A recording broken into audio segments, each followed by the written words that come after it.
Welcome to Beans and Breakdowns, a podcast dedicated to bridging the gap between specialty coffee and the heavy music community.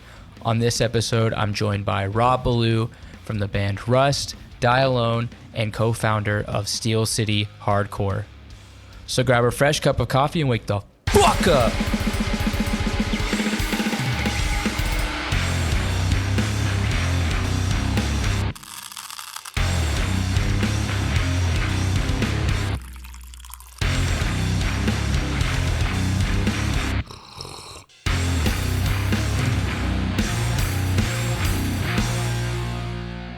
What's going on, Caffeinated crew?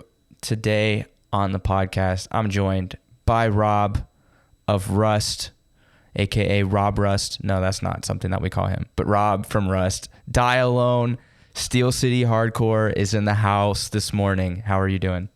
I'm great, man. How are you?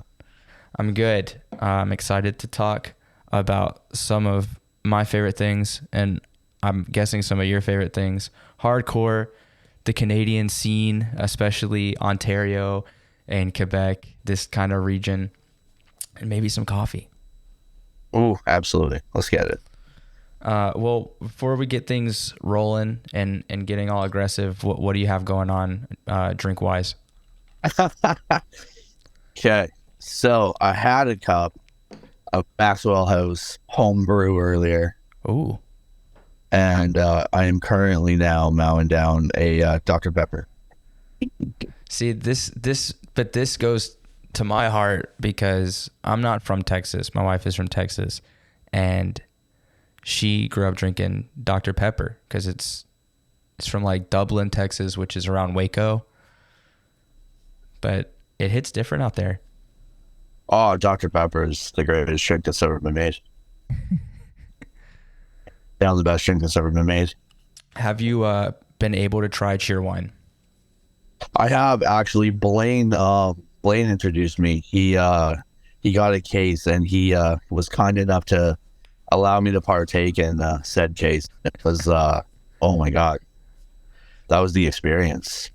So you got to do the shootout between Dr. Pepper and Cheerwine. We have to figure out which is the better, because Cheerwine's more like just the cherry. It's emphasis on cherry, but the Dr. Pepper is like a blend of spices and cherry. But it really is. I think Cheerwine, like, when Blaine gave it, like, hooked me up, he was like, I'm going to tell you right now, Cheerwine, ice cold. I was like, all right, perfect. And oh my God, it was a revelation. Yeah. What is this beverage I'm holding?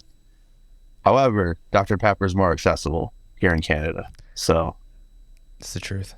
I have to give it to DP because it's more accessible. Mm-hmm. Although there's a lot of stores up here now that have been carrying like the zero sugar flavors from the States, and Dr. Pepper cream soda zero sugar. Oh my God. That's a game changer. Hell yeah. The first time I had the Dr. Pepper cream soda, I was like, this is one of the craziest, most delicious things I've ever drank. Oh, it's a game changer. I carry a case in my truck with me at all times, and I just hand them out to people. Like, yo, you ever had this? They're like, what the fuck? And I just give them, try this. You're going to be a rep for Dr. Pepper Keurig? I'm trying. Kind of sponsor. It might as well be Dr. Pepper. It'd be great. Yeah. So what I'm drinking over here is one of my friends, he went back home to Colombia last month and brought back like a ton of coffee. I think like an illegal amount of coffee, basically, like he was trafficking coffee in apparently. But he brought back a bag of Juan Valdez. It's part of their Café de Origen, but it's their Valle del Cauca. It's just the region that is grown in Colombia. It's definitely darker than what I'm used to, but what it does remind me of is when I go visit my wife's family in Mexico, the kind of coffee that they drink down there, which is a bit darker, kind of oily, a lot of caramel and like nut taste. That sounds fantastic. Yeah, it's very like classic. When you think of like traditional coffee, this is what that tastes like. It's very good. So I made it in a like an iced pour over. I did a pour over and did like 60% of hot water, 40% of ice. So everything kind of melts and blends together. Just because I don't love the darker coffee taste, like the more bitter taste. But in the iced coffee, it kind of balances out. It's pretty good. That's phenomenal. That looks amazing. It's also sunny over here. So I was like, oh, I'm feeling kind of tropical. Maybe I'll make an ice drink. Oh, we just finished the apocalypse here. We got a foot and a half of snow yesterday for no reason. I don't even understand it. We just had it. This is crazy. Yeah, thanks, Al Gore. Climate change. Starting to get super serial. For all the South Park fans that listen to this, you'll get it. Oh, yes. Oh my God. This is so good. Man, bear, pig, the best. Half man, half bear, half pig. Man, bear, pig. Yeah. It sure is. Your go-to is Dr. Pepper. Is there a native drink that you go to and I'm not trying to turn this into like a bev check. So Spencer, if you're listening, I'm not trying to step on your toes. We're just going a little off the coffee path because we have been talking a lot about cherry beverages recently on the podcast between you and Blaine. But is there a drink from like Ontario that's like a deep cut that you like to drink? No, there's not. I've never really found like a deep cut drink catered specifically to Ontario. Not one that I particularly enjoy anyways. Not like a Cott's dark cherry or something like that? No, I pretty much, there's a brand of beverage called Verner's that's fantastic. They're not from Ontario though, but they are Midwestern though. It's like a Midwestern ginger beer. Yeah, very, very delicious. Yeah, Ontario. I don't know if Ontario really has anything like specifically catered to Ontario as a beverage. If they do though, and if anyone knows of any, please hook us up. Yeah, they need to make like a ginger beer made with like lake water. Right? I mean, like the craft beer end of the spectrum though. Oh my god. Ontario is like popping for craft beers. They have delicious craft beers here in Ontario. Oh, you're not an Edge man. I'm not. Oh man. Okay. I'm not like I'm not like a weekend warrior either or anything like that. Like I just moderation is the key. I'm a moderate type of person. Yeah, I was straight at and then I mean to all the edgers there, I know, I'm sorry I let you down. I was one of the chosen few, and I turned into something else. But yeah, no, I was straight edge for a long time, and then I just love the taste of beer sometimes. Like there's nothing like it sometimes. Yeah, I'm the same. Parts of straight edge like culture appeal to me for sure. Especially when it comes to like people that I know. Absolutely. Doing dangerous things when it comes to vices, but I love a good cocktail. I've recently even like switched to like mocktails. Mocktails are sick. Mocktails are great. Right? You can catch the sick mocktail. You're like, oh, this sounds like a horrible beverage. What's the mocktail version like? And then it's I got borderline insulted by a compliment my wife made the other day, and she was like, you make better mocktails than you do actual cocktails. That's the greatest compliment ever. Oh, it just means that I can, if I ever have Edge friends that come over, you got them on lock. They're set.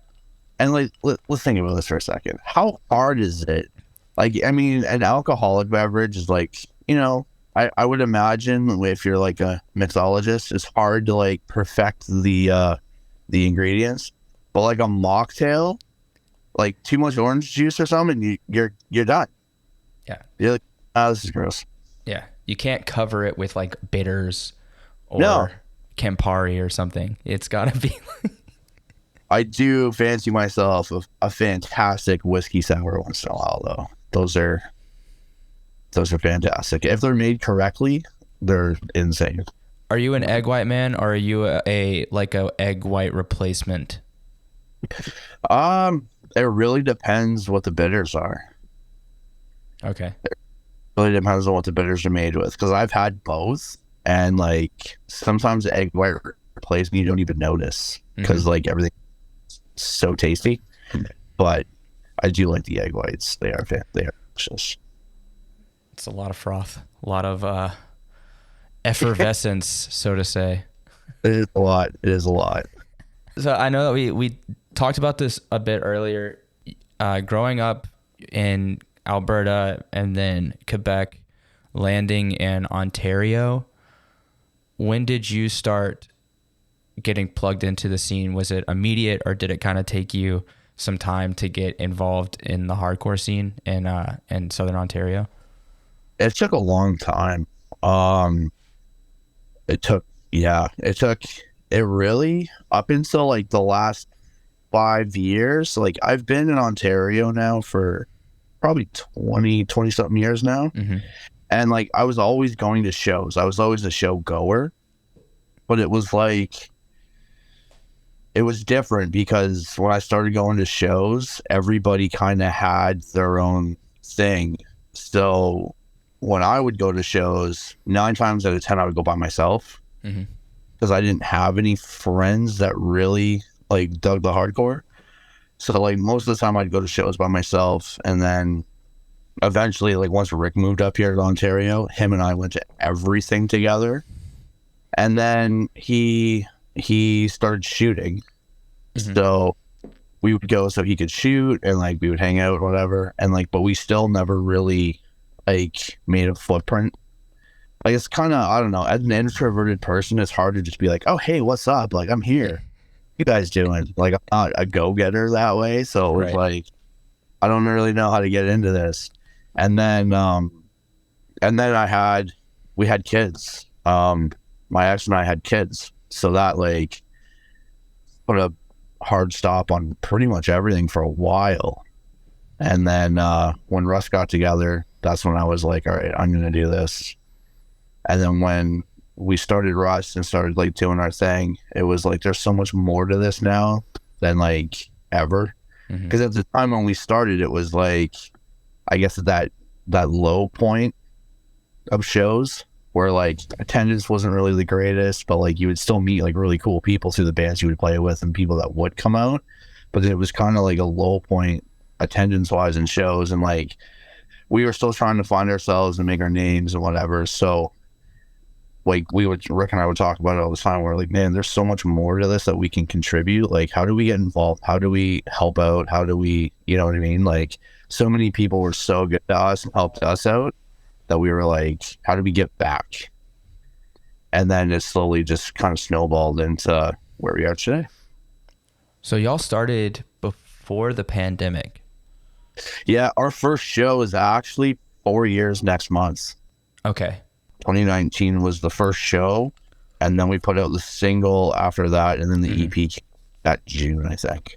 When did you decide that Die Alone was also, like, when did that all kind of come together? Die Alone actually came over the pandemic. Okay. Connor, Keen, and I were in a band previously called Born Without Hope. And when that kind of came to an end, they had already had like the groundwork for Die Alone. So they sent me the demos and they were like, hey, what do you think about this? And then that was it. It was just like, all right, I'm in. It's like, I love when a band is doing that. Like when you're in a band and then there's some guys that are like chilling, like just writing some other shit. And then it all just kind of transitions and like, we already have this other shit written. Do you want to? And it's like, yeah. What happened? Ian called me and he was like, yo, so remember that Die Alone project I showed you? I'm like, yeah. He's like, huh? I was like, I love making music with them. So I was like, absolutely. Like, I didn't care. It could have been country. And I would have been like, yeah, I'm in. Let's go. It never would be, but. If y'all made country in Southern Ontario, y'all'd be rich men. Rich men. Thought about it. I know. I think about it a lot. Pay the hardcore bills for sure. We can make a splash here. You could do like a Hank the Third style, so there's a bit of crossover. Could you imagine country with breakdowns? It's already almost there. Just write them in a major key, and you're good. The happy breakdown. It's like easy core with country vocals. Everybody hug somebody. You just go into it Yeah. because happy. Yeah, it would be Like, sick. I guess that's my wife said a term recently that just rocked my noggin. She said "alternative," which is a valid genre, and Canada has a lot of contribution to alternative. If you haven't heard of a little band called Nickelback, but that kind of genre, like Three Doors Down, where it's like country, southern influenced rock, but like that Scott Stapp Creed style singing. They're getting there, and then you also have other bands from the States, like Maylene and the Sons of Disaster, that had like that southern thing. Like, oh my god, that Southern metal, yeah. ripped so hard. And then you get like, yeah, there's so much. Oh, the cross genre stuff is sick. I love all that stuff. Yeah. It's I remember seeing Maylene, like this was like when 3 was out.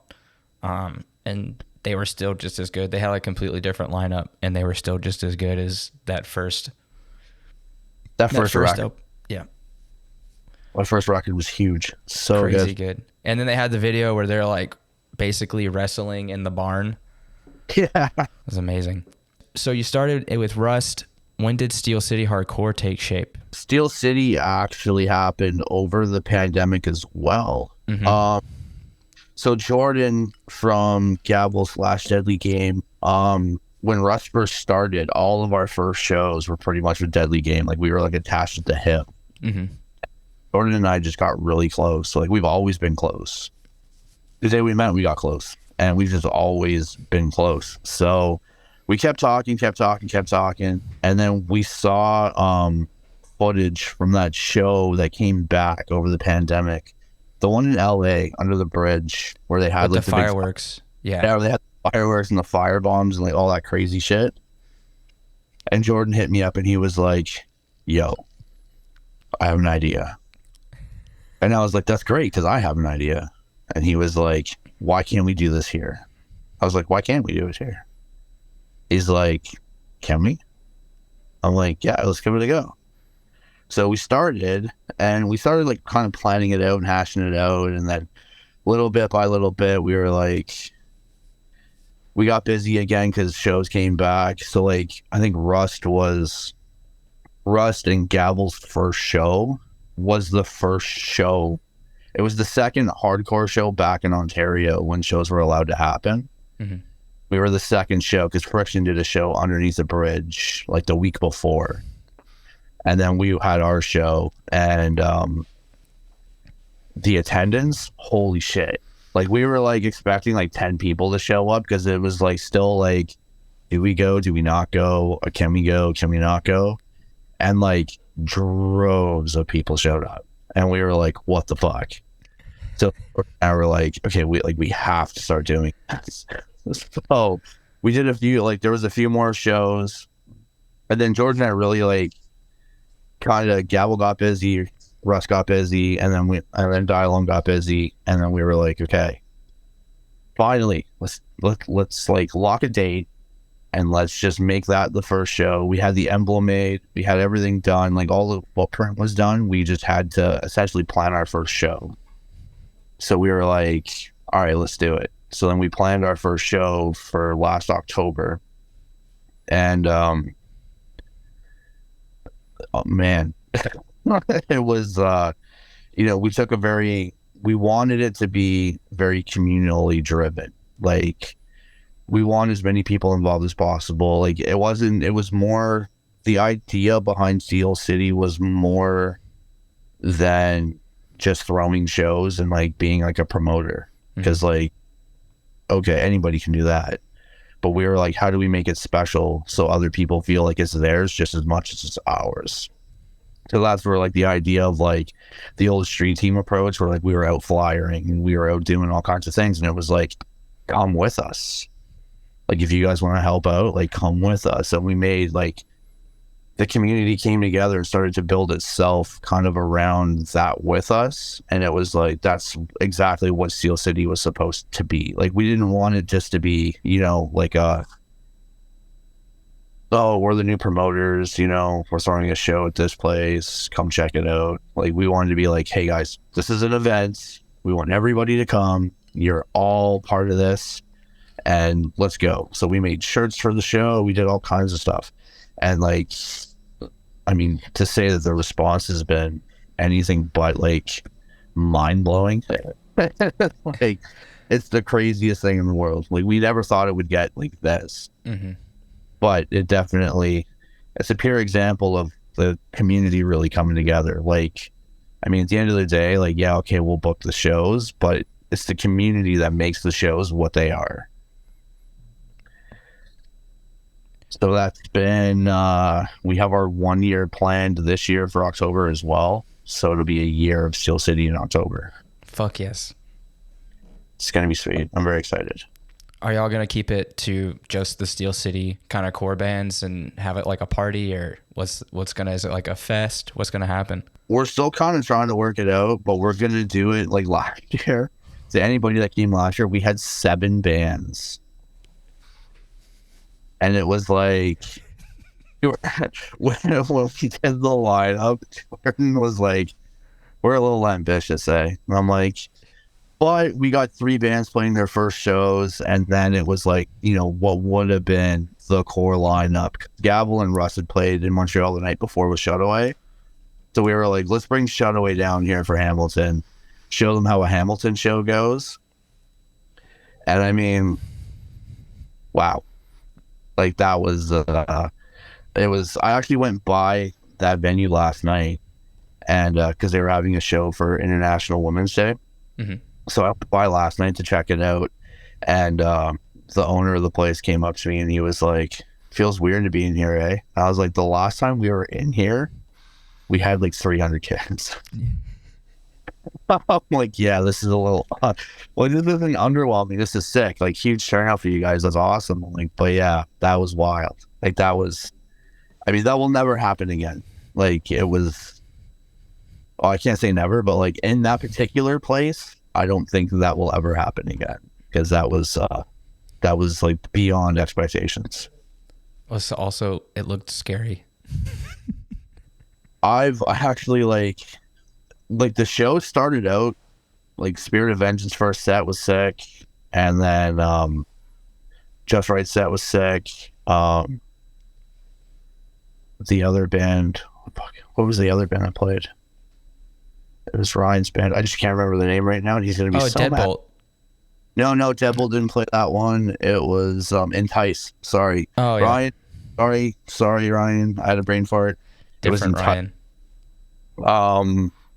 Yeah, Entice's first set, and then Shutaway played, and it was like Shutaway kind of like had like that spot where it was like kind of peak, like everybody was already in there, and it was like, so they were just like, what the fuck? Like, they got there and they were like, what?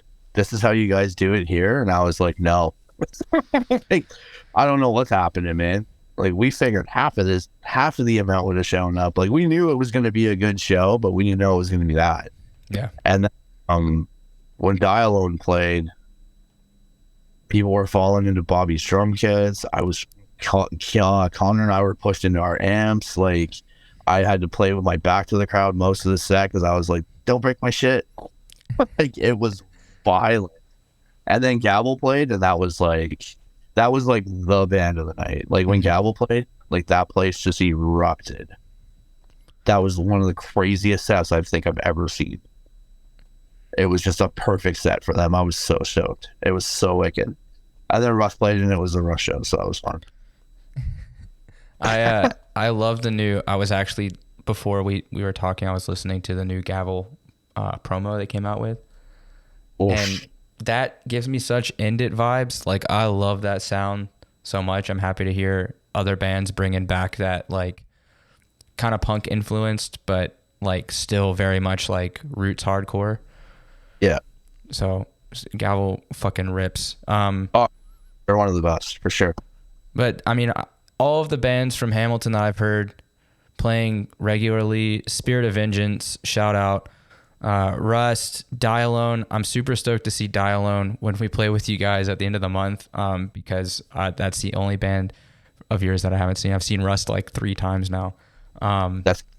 The dial, yeah, Dialone's gonna. I can't wait. Which Dialone is like my very much my brand of hardcore because it's got that backtrack vibe, which is when I was coming into the scene like 2008, 2007. So I'm super stoked to hear that. I love. Yeah, it's gonna be a lot of fun. We're really excited. We're really excited for. Yeah, I know that it's funny that y'all mark the bringing back of the shows by an Under the Bridge show, because I'm pretty sure that's the same thing that happened in Montreal when it was Tony put on the Under the Bridge show October 2021, and we were throwing fireworks in the pit. Somebody threw an entire case of Modelo's across the crowd. That shit was crazy, and it was like about 200 people crowding around this bike path. It was super weird, but it was crazy. So that's kind of how we mark the return of shows to Montreal as well. It's been absolutely wild. Yeah, the Montreal is a different beast right now. Like an absolute weapon. It's my favorite place. It's literally become like my home. I'm very happy to hear that, actually. Because we were looking at you guys. We were looking at Steel City when Shutaway went and then Deadbolt went, and a lot of those initial connections were being made. Like I know that Max from Prowl was going down and hanging out a bunch. Max came to the first Steel City show, the big ass Killer Room one, and afterwards, like I remember him coming up to me and he was just like, "Bro, what the fuck?" I was like, I don't know, man. Like I don't know what happened. Yeah, they sold out their show Thursday. It was Prowl, Serpent Corpse, and I'm gonna feel so bad, but I can't remember who it is. There was a third band that opened. That show looked absolutely wild. It was wall to wall. People were like, we were packed in. I just live vicariously now through Montreal, through like all the Instagram stories, because I just want to be there like every second of every day. Just there's space for you. Oh, I know. I'm coming. That Scaramanga show, I will be in attendance for sure. I'm so upset that we could not play that show. They were like at Madhouse, like every band was sick, like every band was super sick, but like I hadn't seen Scaramanga yet, and I was like, whoa, yeah, like holy shit, like Scaramanga was like unreal, and Desecrate obviously was unreal. You guys, Bruiserweight was absolutely mind blowing. Because I hadn't heard anything from Bruiserweight. John was an asshole and wouldn't tell me. We were all on board with that approach. He was like, I was like, man, just something. He's like, no. I'm like, not even. I'm like 5 seconds. He's like, nah, you got to see it. And I was like, all right. So then when you guys started and like that intro was like the 2-step thing, I was like, oh, they're a 2-step band. That's sick. And then that breakdown came and I was like, oh, what the fuck? John, you cheated me. There's a little bit of everything. A little bit of... Oh, that was phenomenal. So many sick bands, though. Like, Madhouse was fucking... That was a trip. Like, that was like... I don't know. That was like a proud Canadian moment. Especially for, like to see a scene come together like that was like... I mean, it's funny because when you, like, talking to Max and Tony, they're like, well, you know, Steel City kind of inspired this or whatever. And then after Madhouse, I was like, hope y'all know we're doing the same thing. We're ripping you off. Yeah. Like, no questions asked. We're going to rip you off. They're like, let's just do it. Everybody, just together. I mean, I miss the time of like the matinee shows or like cookout shows, you know, where there used to be one in Atlanta or outside Atlanta at the 7 venue called Barbecue Fest. That would be sick. Yeah, it's literally you show up. The owner of the venue had this big barbecue pit like on a trailer outside, and he would just be grilling up like the whole day, and you get food with your ticket, so you can just walk up and grab a plate of barbecue. There was bands that were local all the way up to like nationally touring bands. Geez, that's an idea though. Well, Jordan and I actually had the same venue that we had Buried Alive at. There's the venue outside. They had like, I don't know if they built it specifically for COVID or if it was there before, but they built like this like extended patio. And we were like, it would be absolutely wild to be able to do that, like set up like a barbecue or have like a food vendor come where everybody can get food and like go to the show, because it was like the door to get into the venue was like right outside of it, so it's like, but like perfect where you could still fit. You could probably still fit like 50 people at a time back there. Like we were like, this is an idea. This would be super sick. So that's really curious that like, well, Atlanta beat us to it. Atlanta knows what's up. Oh, this was like 10 years ago, man. This was like a while ago. Everyone's going to bring it back. Let's normalize. I love to eat. Let's normalize cookout shows. Let's do it. They used to do it at Catacombs. Burger and a breakdown. Let's go. Beans and breakdowns, burgers and breakdowns, brews and breakdowns. Dr. Peppers, just because. Dr. Peppers and breakdowns. It's got 23 flavors.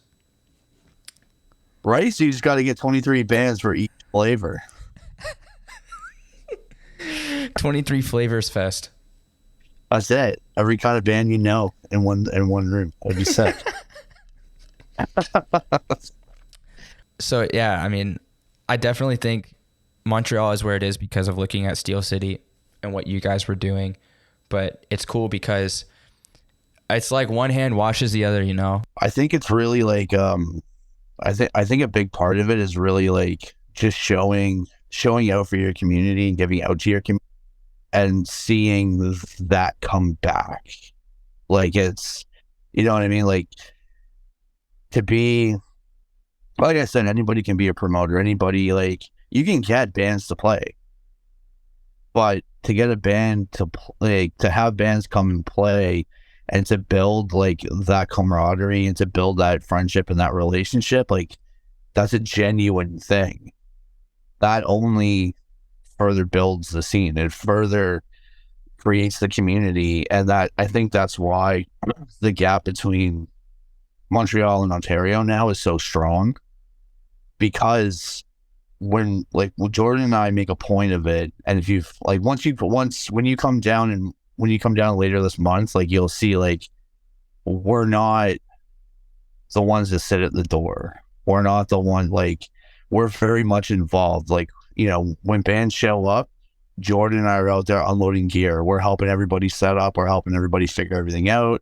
We're very much involved in how our shows run, and very involved in the bands that we bring, because we want to bring that connection where it's like when you leave feeling like family. Like you feel leaving like, oh, when we come back, it's just going to be a wicked time. Like we're just going to have a great time. Everybody's going to hang out. Like that's something that we really strive for.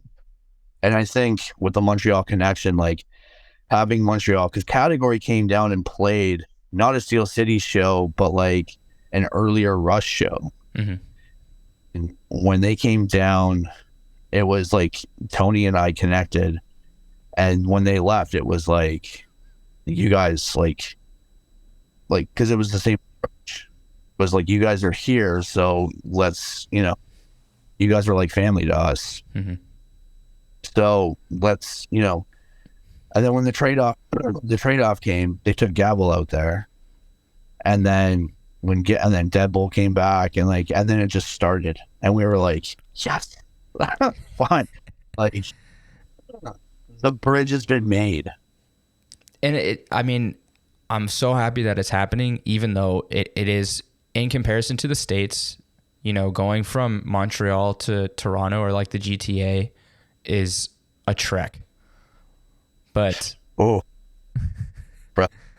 brother, Friday when we came for the Shuttleway show, let's talk about a trek. It took us 8.5 hours to get there, and it took us 11.5 hours to get home because of that snowstorm. Oh my God, that's right. It was a snowstorm, brother. Dedication.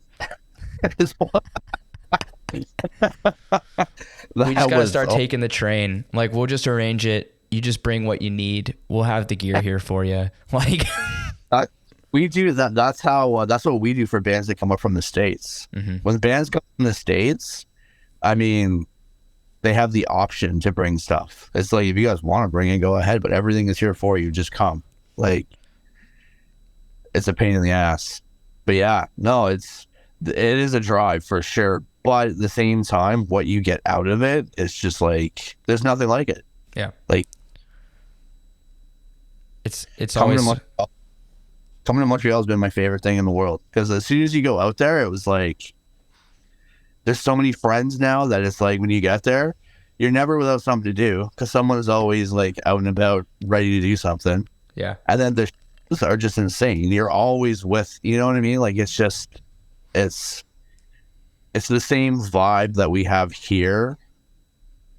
And there's just, I don't know, there's nothing, it makes doing all of this so much work, like so worth it. It's just like why you want to do it. You want to like build friends, be a part of your community, and really drive, like, you know what I mean? Like, you want to you want the vibe. The notion is like, you know, it's kind of like if you're like working like a corporate ass job and you get like a corporate position, like you kind of like, the approach, in my opinion anyways, should be like, be the boss you've always wanted to be. Whereas like doing Steel City and doing hardcore, it's like, well, if you're going to promote shows, be the promoter that you would want to play shows for. Mm-hmm.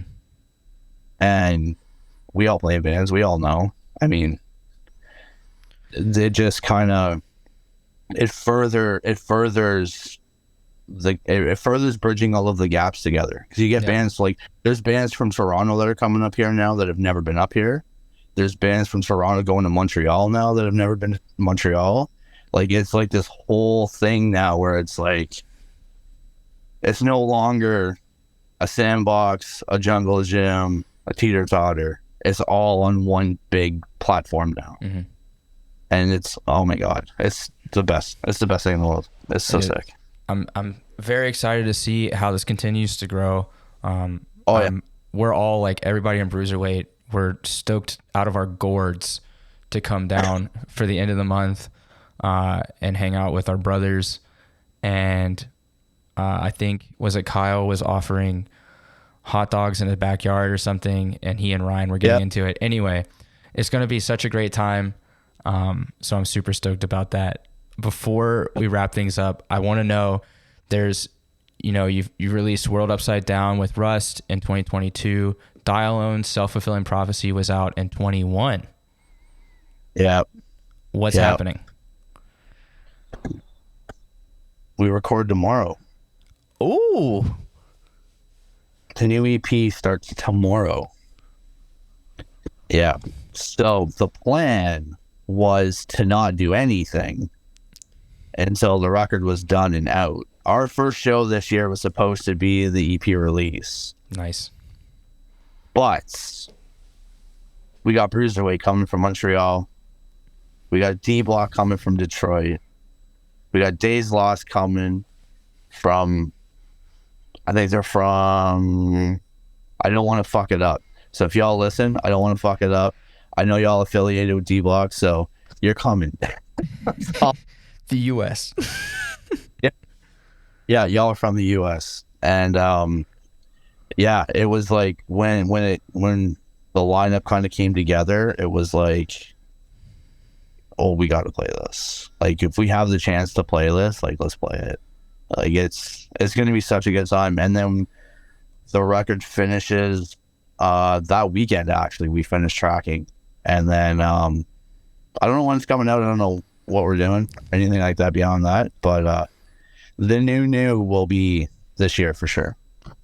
I'm stoked for the new. And then there's a couple more news that are coming out. Is there Russ new?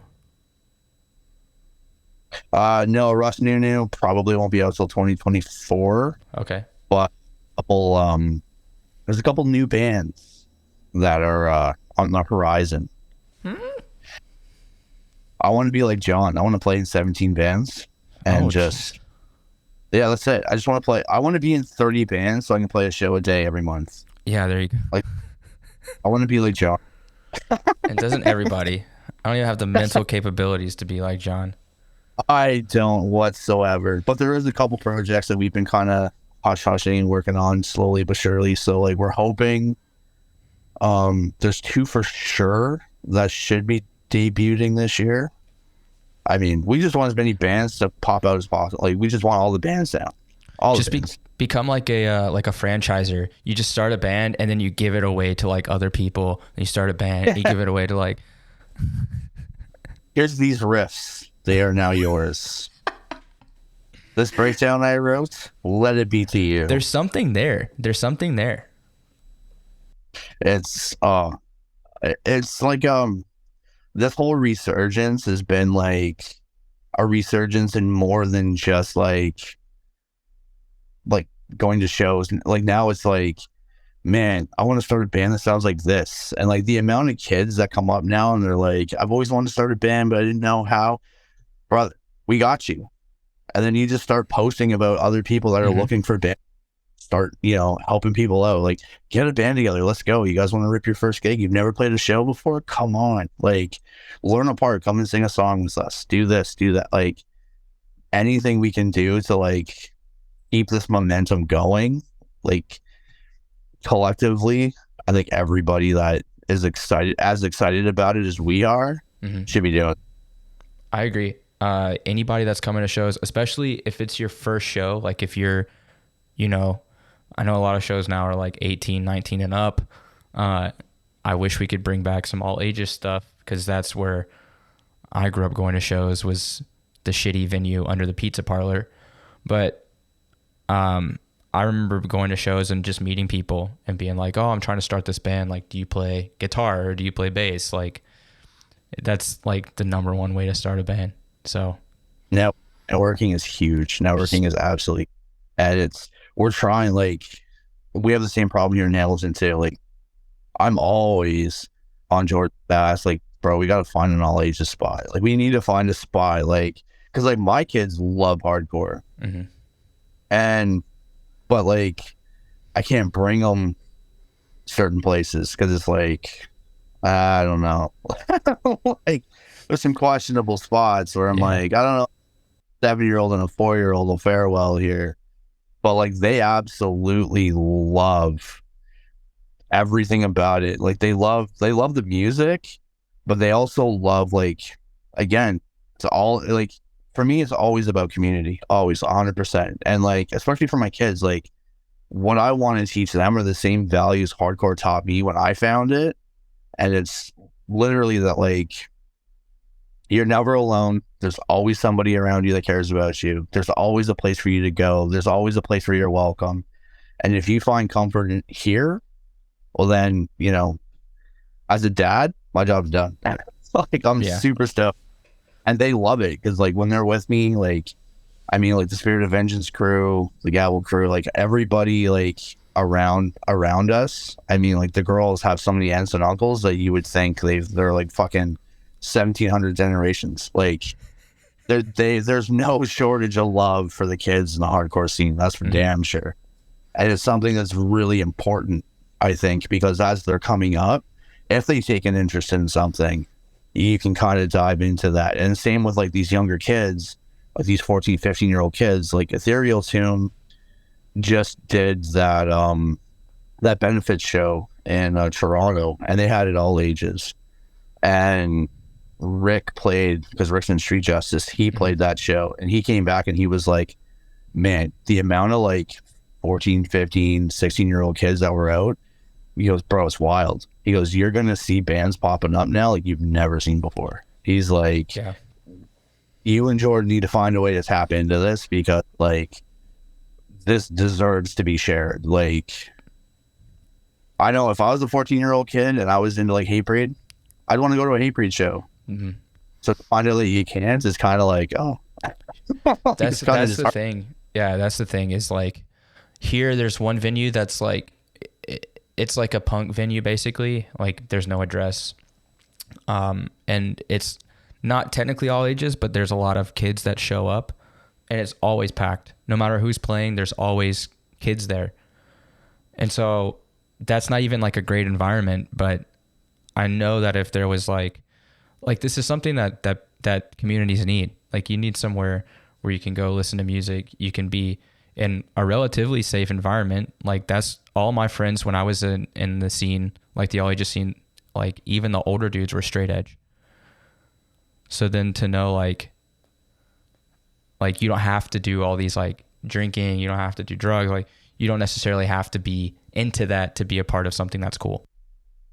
No, and that's a big part, like, especially like even for my kids coming up, like that's a big part of it for that too, right? Like straight edge culture, like you said, right? Like certain parts of it, absolutely 110%. Like those values are tried and true. Mm-hmm. Like they really are. And to like, you know, Blaine and Tony and like all the excess guys, like all my straight edge friends, like I have nothing but admiration for them 100%, because they also like they make those choices for themselves as well. But I feel like there's also a subconscious part where they're doing it for everybody around them too, because they're showing example. You don't have to be fucked up to enjoy a show.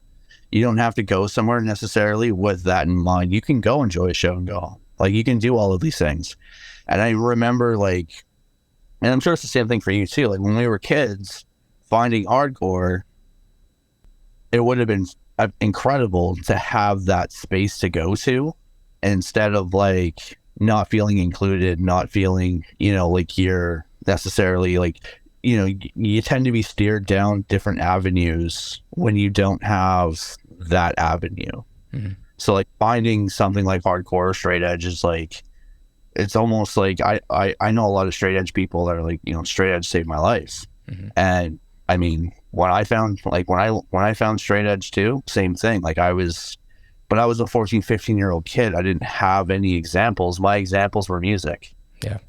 It was like, oh, Earth Crisis, Youth of Today, bands like that. It was like, oh, what's this about?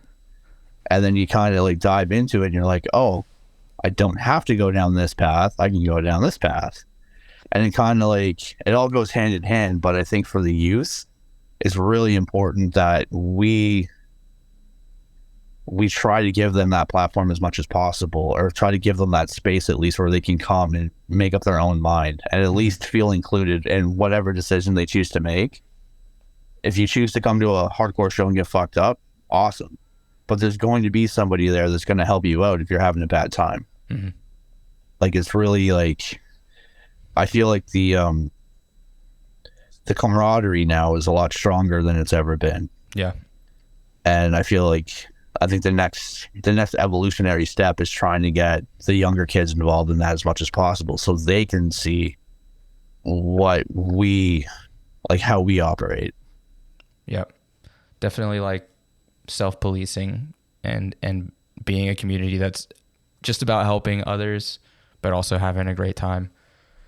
Very important. Yes. Free of every, you know, there's no discrimination. You don't have to worry about not feeling accepted or wanted. Like, mm-hmm. If you feel like you're alone in the crowd, somebody, like, I've seen it happen, or like somebody will just be standing there and it's nothing to go up to somebody and be like, hey, how you doing?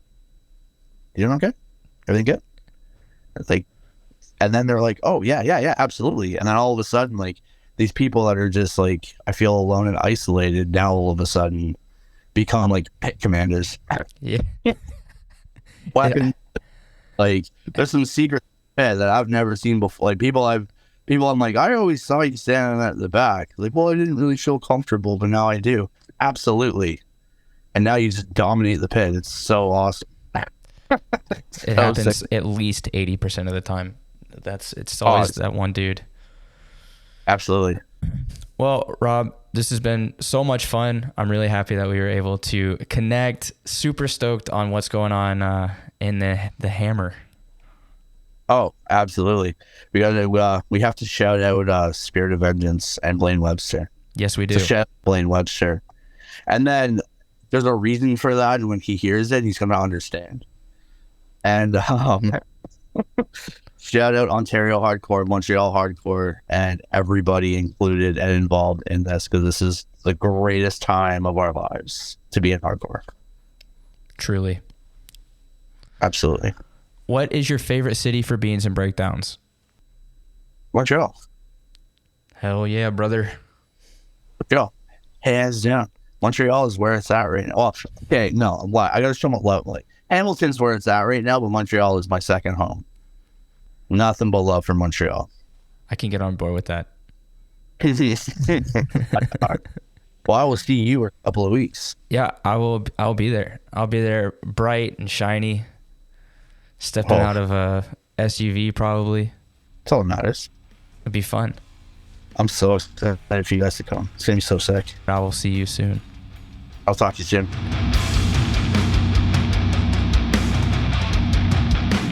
Thanks for listening to this episode of Beans and Breakdowns. I want to say a huge thanks to Rob for hanging out. Be sure to check out Rust and Die Alone. They have music available on all listening platforms.